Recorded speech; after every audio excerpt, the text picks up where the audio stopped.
Sekarang di sekolah, alhamdulillah hari ini kita sudah mulai uji coba. Kita mulai simulasi, ya, simulasi, tapi jaga kesehatan, ya, jaga protokol, tetap pakai masker, dan pemerintah kota bersama melalui dinas pendidikan kota akan juga melaksanakan nanti outing kelas. Jadi tidak terlalu bosan kita di kelas. Nanti kita, saya minta ke Ibu Kadis, nanti saya di tengah mangrove nanti. Misalkan ada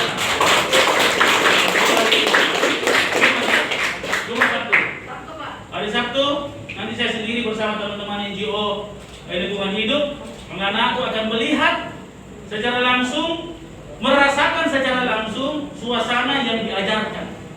Pada saat diajarkan tentang mangrove dan lingkungan pesisir, kita ada di pesisir.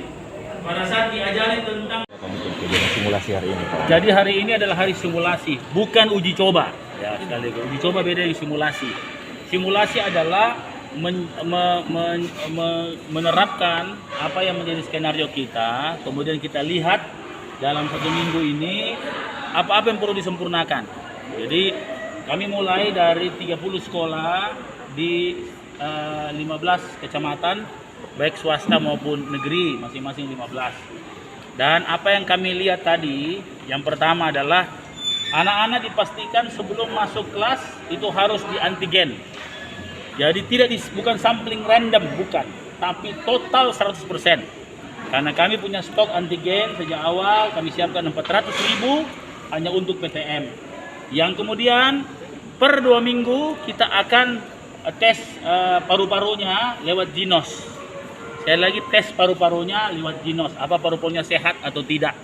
Ya, jadi itu. Kemudian secara berkala, apakah nanti kita lihat sistem kesehatan kita per bulankah kita apakah random atau total lagi kita tes.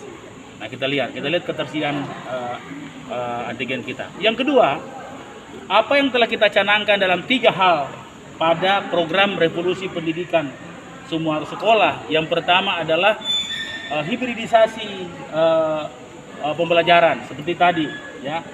Ada yang di kelas, ada yang di rumah. Jadi luring daring satu momen. Nah, itu hibridisasi. Artinya kita bisa 2 kali lipatkan rombel nanti. Ya, bisa kapasitas 250 ya. Rombel nanti bisa di 2 kali lipatkan. Artinya tidak ada lagi orang yang tidak sekolah. Karena dari tampungnya bisa 2 kali. 2 kali rombel yang standar. Nah, kita tes tadi. Tentunya perlu didukung teknologi. Sementara tadi pakai Zoom. Dan perlu operator dari luar. Nah, saya pikir nanti kita pakai operator dan kita didik nanti. Itu yang pertama. Yang kedua adalah sekolah 9 tahun masuk, bahkan 10 tahun masuk TK, keluar SMP. Ini sementara dirumuskan, tapi belum kelihatan hari ini memang, karena itu berbeda dengan program PTM. Yang kedua, outing kelas. Kita mulai laksanakan hari Sabtu, ya. Hari Sabtu kita akan mulai laksanakan di Untia, ya. Di Untia, di Lantebung, ya. Di Lantebung, di tempat mangrove. Nah, kita akan mulai memberi pelajaran kepada anak-anak kita langsung di lapangan, sehingga anak-anak kita